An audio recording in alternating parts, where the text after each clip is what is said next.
Hello and welcome to Bay One. This is Jafal Maraxi on Thursday night with an update for the missile barrage, not missile barrage, the missile launcher update for Robocraft. So let's get the game just loaded up here. I've already gone ahead and made a robot that uses the missile launchers. This is actually an adaptation of a this was supposed to be a ground sled type thing. It had SMGs on it, and I just ended up taking the SMGs off, replacing some of the movement, some of the thrusters I had on it with rotor blades, and putting launchers on the side. But yeah, so it seems to be working well. Anyway, so main thing to go over here is just taking a look at the missile launchers themselves. So they only got a 5x5 base, which makes it a lot easier to mount than the ASRock. The ASRock are something like a 7x7. It's a little bit awkward to fit them onto some things, but with the 5x5 base, it means you can do some interesting things in terms of actually having relatively small robots that use them. In terms of the overall costs and the stats, let's take a look here. We have the ASRock here. So health is 57,000 and a little bit. So a lot less. Well, not really a lot less. About 10% less than the ASRock, which compared to the size is not really that much. CPU loads 275 as opposed to 300. The actual robot ranking is 8,240, so it doesn't increase your robot ranking quite as much. Heal rate, there's no real interesting stuff on there. Probably the biggest difference here is the mass is 34.7 kilograms as opposed to 4,500 kilograms for the ASRock, which means that these are great for putting on flyers and stuff like that. They're good for agile robots, and they're only a little bit more massive than plasmas, so you're going to see a lot of these on flying robots, and air-to-air combat with with the missile launchers is going to be a fun thing to contemplate. In terms of damage is not amazing, but in terms of what they can do to a robot, the way they shred them, it's high enough, and I wouldn't actually be surprised to see some of that damage dropping down. They have a blast radius, so 12.5 m, so it's not just hitting one block, it's actually doing damage over an area of effect. So they're either going, I would probably suspect they might actually reduce the damage or the blast radius a little bit, as opposed to the blast radius for ASRock, which is 25 m. So anyway, regardless of that, let's go and take a look at the cost. The cost here is 10 million, so 10.1 million. It's pretty high, but it's still in par with the ASRock, which is 11. Honestly, you can buy 10 railguns or whatever for the same price as these, so it definitely isn't a weapon for newer players. But yeah, that's on par with pretty much any mega tier weapon, although you cannot equip them on megabots. They're only for standard robots. But anyway, let's go and take a look at them in action. And while I'm doing that, we're going to go through some of the other patch updates. So specifically for this patch, there's been a balance adjustment to the railguns. The railguns have been increased across the board in terms of damage output by 22%. So from the bottom ones, or bottom tier piercers, they go from 20,000 to 24.5, and the erasers, they go from 36, well basically 37,000 to 45,000. So that's a significant damage increase, especially when you're talking about having 6 of those on a vehicle. So yeah, you're getting a huge amount of damage increase from that.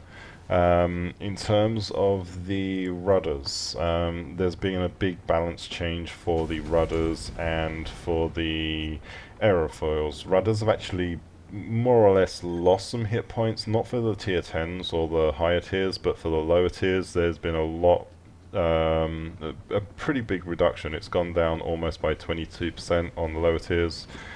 But the aerofoils themselves, they've had a hit point increase. So for the Hawk aerofoils, you're now looking at a 74% increase, and for the albatrosses, which are the biggest ones, you're looking at 104%. So basically they now have double the hit points of a rudder, which I think that's actually a pretty good change. Let me see if I can get this target here.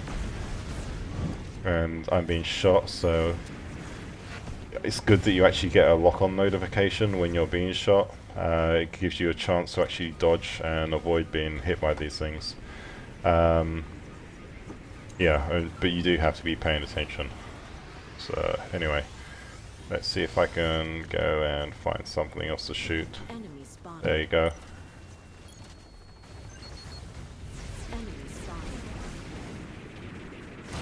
Yeah, let's get out of here. Ah, no. Almost crippled. Anyway, so yeah, where was I? Yeah, so rudders and aerofoils have been rebalanced, much needed, but hopefully that makes them a little bit more viable. Aeroflak itself has had a slight improvement into how you do the targeting with it, so now it shoots to the center of the crosshair instead of whatever the hell it was doing before. It should mean that it makes it a little bit easier for you to actually hit things like, you know, towers and stuff like that. That was definitely a weakness, so having fixed that should help. Alright, let's see if we can kill this person. Meh, didn't get the kill. We got that dude here though. See, he's dodging.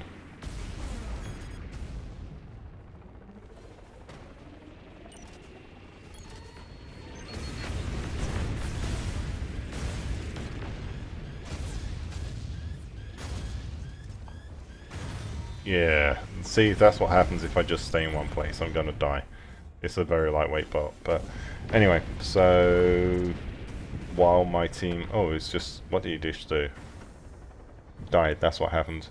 Anyway, so what else has happened? There's a useful change to mirror mode, in that hopefully this will show up as I come out of the game there. I had mirror mode selected, or I should have done before I went into the game.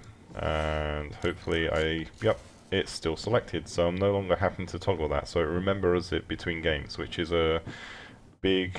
It's more of an annoyance for players when they were messing around with designs. You're going to test mode and coming out of test mode.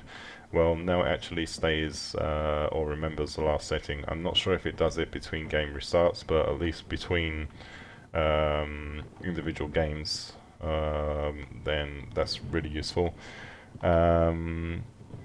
Coloured stripe has been added to the attachment point of plutonium towers. I'm not really going to show that one because that means going in and actually paying attention to, or trying to get close to a plutonium tower, and I don't really want to do battle arena at the moment because that would be too long. There's been a bunch of optimizations made to when you're taking damage or receiving healing, which for some lower end systems that's definitely a big improvement. I know that there were some lower performance machines that were just lagging on those kind of situations, so you know, taking hits, you're lagging, what, why? So yeah, at least hopefully that's been fixed now. Robots in single player now display the robot's name rather than the creator's name, which is cool. Also means that you can actually find the name of the robot that is in there, so that in case you don't know, the robots in the single player mode, I think they're just taken from the CRF, so they will no longer have weapons in awkward directions. Yeah, more standard updates, and certain parts of the Mars maps have had their shadowing improved to remove the twitching effects, so I'm not quite sure what the twitching effect is, but well, gladly it's been fixed. But anyway, so we're going to actually focus on playing for the rest of this video, so instead of doing whatever. Yeah, so let's see if we can actually get some kills while I'm actually looking at what I'm doing. It's actually kind of hard to play the game when you're not, when you're busy trying to talk instead of actually do things. Ah, rails. Let's get out of sky. Enemy spotted.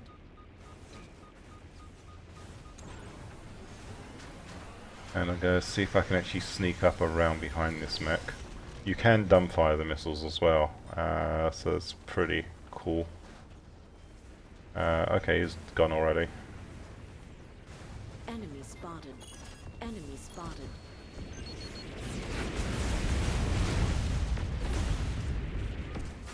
Enemy spotted. What, did I just commit suicide there? Nope. Hit and run. Enemy spotted.